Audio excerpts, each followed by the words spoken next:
Well, Terry and Pat and April and Slugger Dunn have been rescued from the waters of the bay along the China coast. This rescue was largely due to the persistence of Connie, a word-twisting Chinese boy. He and his giant pal, Big Stoop, were on their way to Yankuk, where they expected to meet Terry and the others. When Connie saw the fire sweeping Saint-Jacques Island, he figured his friends might be in trouble. And so they were. And so it happened that they were picked up more dead than alive from the water. Well, in today's transcribed Terry Tale, we'll find out some new things. Terry and the Pirates is brought to you by the makers of Libby's 100 Famous Foods. These days, everybody's asking himself, what can I do to help win the war? Well, there are at least two very important things that every one of us can do. One is to buy United States defense bonds and stamps. You know, you can get a defense stamp for only 10 cents. And every stamp you buy is a step toward victory. The other thing that every one of us should do is try to keep well and strong. That means, among other things, that you should eat correctly. You should get plenty of protective foods. Foods like Libby's tomato juice. Libby's tomato juice is grand because it's such a wonderful source of vitamins. And it's grand for flavor, too. It's gloriously refreshing with the rich goodness of sun-ripe tomatoes. Yes, you can taste all that, but you can't taste the vitamins. They're there just the same, though, lots of them. Libby's tomato juice is an excellent source of vitamin C and of vitamin A. And it also contains vitamin B1 and vitamin G. And Libby packs many other delicious foods that have a whole lot to contribute. Food authorities say we should eat fruits daily. Libby brings you peaches, pears, fruit cocktail, plums, lots of marvelous tasting fruits. And meats, too, and vegetables. Your mother can be sure of getting extra good things to eat whenever she buys a food that's labeled Libby's. And now, Terry and the Pirates. Terry, Slugger Dunn, and April Kane have recovered enough to sit out on the deck of the ship and enjoy the sunshine. And there they are now, 1, 2, 3, Terry, Slugger, April, each covered with a heavy blanket, watching the ship nose its way into the port of Yankuk.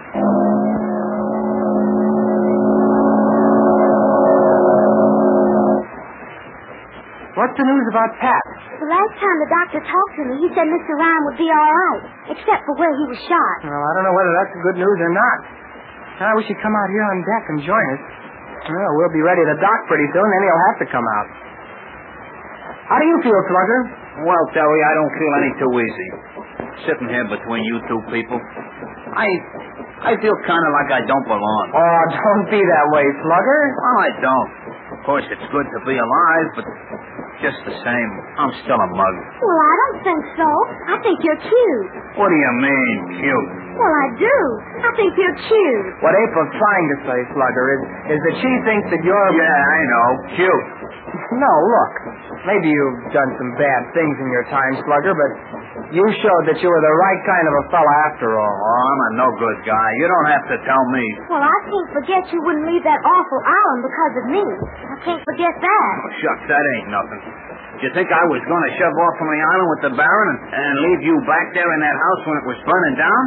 What do you think I am, Mr. Monster or something? We think you're all right. We hope you'll stick with us and not get tangled up with Baron Duplexus anymore. Say, I wonder what happened to the Baron. He certainly didn't have anything to say after that motorboat started to sink. Maybe he was afraid if he opened his mouth, he'd get water in it. On my fist. Well, one answer's as good as another. The point is, what's happened to him? Maybe he sunk. I don't think his conscience was that heavy. Slugger. Huh? Are you sure you didn't tap him over the head when he was out in the water just for good luck? So help me, Terry. I never laid a hand on him. Well, I wouldn't hit a guy when he was in the water.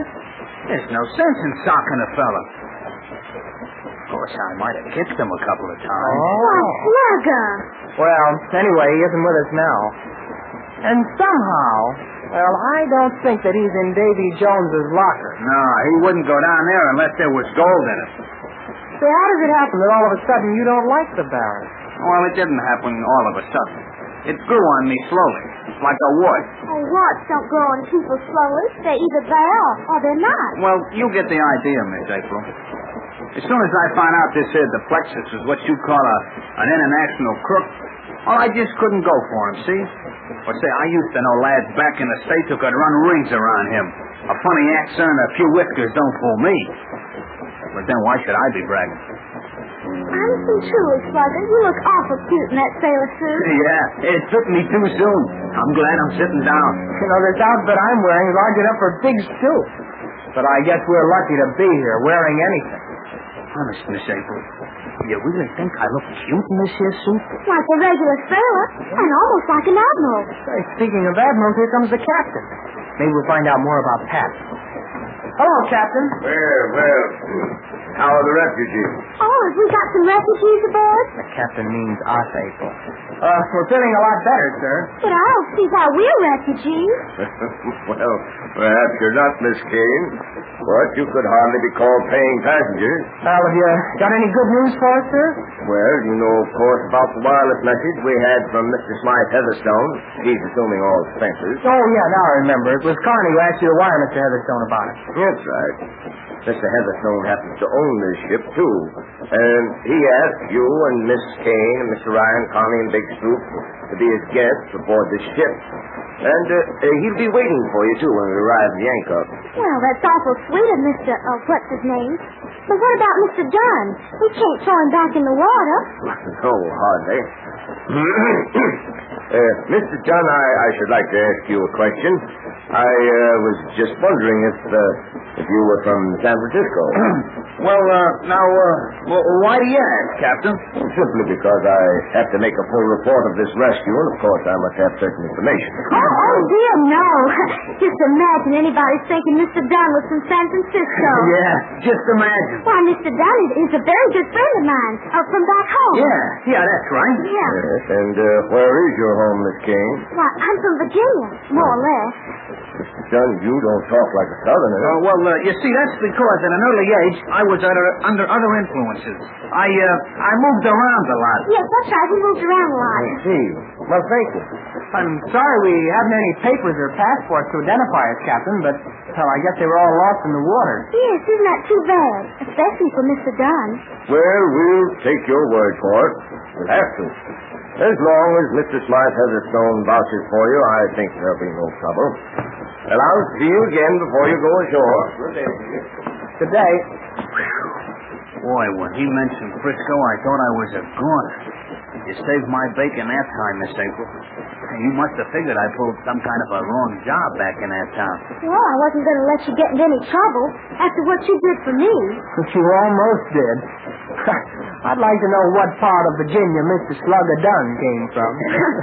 Well, Terry, you say yourself, any part in a stone. I give up. And look, Miss April, I ain't so good at making speeches, see, but, well, I know a lot better than you.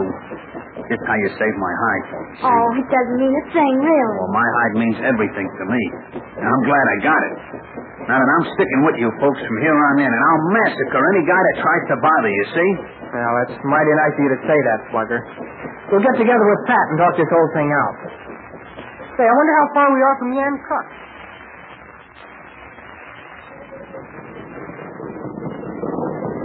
All right, stand by for the sign. Oh, we're in, April.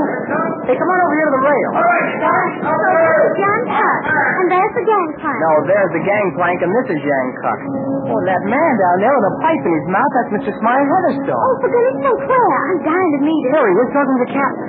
Now he's coming up the gangplank. He's coming aboard. Come on, let's go down the lower deck and meet him.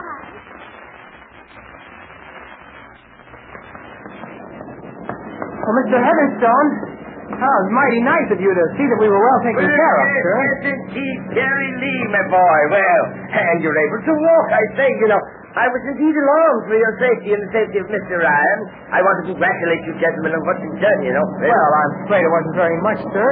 Of course, we did find Dylan Kane back there in Indochina. Oh, yes, of course you did. I've been in touch with Mr. Kane, and he expects to be back at his post at my plantation very soon. This is April Kane, sir. This is Dylan's sister. Oh, well, how do you do, young lady? Most charming. I'm hoping that you and Terry will honor me by being my guest for a while. Well, I'd be mighty pleased, Mr. Smythe Heatherstone. Oh, well, then it's all settled, yes, indeed. Now, if there's anything you want at all, don't hesitate to ask me. Terry, you and Mr. Ryan have done exceptional work in Indochina, and I'm most grateful, really, I am. What are we going to do about Pat Ryan, sir? Well, I've arranged with the captain to have him taken to the hotel in Yankup, and in that way he will have plenty of attention and rest, you see. And I've also engaged additional rooms, and I'm sure you'll all be quite comfortable. Well, we've got quite a crowd, sir. Yes, quite a crowd, including Mr. Dunn. Yeah, we've got Connie and Big Stoop to look after, too, you know. Well, I'm sure that there'll be accommodations for everyone, you see. Well, it's a bit embarrassing, but I own the hotel, and I had no trouble at all making arrangements, you see. Dear me, it seems that you own almost everything around here, Mr. Smythe Heatherstone. Well, I'd hardly say that, young lady. Aside from a few plantations in Indochina and a few ships and a couple of hotels, well, really, I haven't very much to... Well, so here you are. I almost thought you'd give me the slip. Who is this guy? Is he bothering you? Look, bud, I'm going to... No, Mr. Dunn. This is Mr. Smythe Heatherstone. Well, how do you do that? Oh, well, that's different. How are you, Mr. Well, what's on the program? I'm itching to get my feet on terra firma. We're all going to the hotel, Mr. Dunn. Yes, everything has been arranged, you see. So, why don't you three just go ahead and I'll join the captain and we'll look after Mr. Ryan, huh? All right, we'll run along. But be sure you bring Connie and Big Stoop with you, too. Of course. They're probably out in the cabin with Mr. Ryan right now.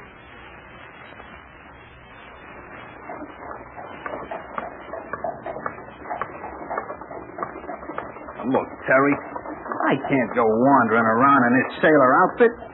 I don't feel right. Well, for that matter, I don't think any of us do. Yep. I gotta get my hands on some dough and have a local tailor take me for a flashy frock. Well, Mr. Smythe Heatherstone has fixed everything so far. Maybe he can wrangle some decent duds for us. So, after we get settled at the hotel, what's that? That car going by. What about it? That woman in the back seat. Oh, didn't you see her? She's gone now. Say, I better tell Pat about this. I hope we're not walking into more trouble. Oh, for goodness sake, why should the sight of a woman make you think of trouble? Because I'm not sure, but I bet that woman was the dragon lady. Well, Terry Lee was not sure, but I can tell you positively that was the Dragon Lady. Not only that, but our friends are going to stumble into one of the most amazing adventures they've ever had. And it starts tomorrow. I'll explain more about it in just a moment. When you ask your mother to get Libby's tomato juice, why don't you make this suggestion? Why don't you ask her to keep a can or two in the refrigerator all the time? Then you can just dip in whenever you feel like it, and you'll feel like it plenty often. It's so marvelously good. Libby's tomato juice is a wonderful between-meal drink because it doesn't take away your appetite for regular meals. You'll like Libby's tomato juice. You'll like all of Libby's food. Well, Terry, Pat, April, Connie, Big Stoop, and Slugger Dunn will be installed in their rooms in the Yankup Hotel by this time tomorrow. Yes, and by this time in tomorrow's transcribed adventure, Terry is going to encounter the Dragon Lady under circumstances packed with surprise. So get in on the start of this new adventure tomorrow, sure.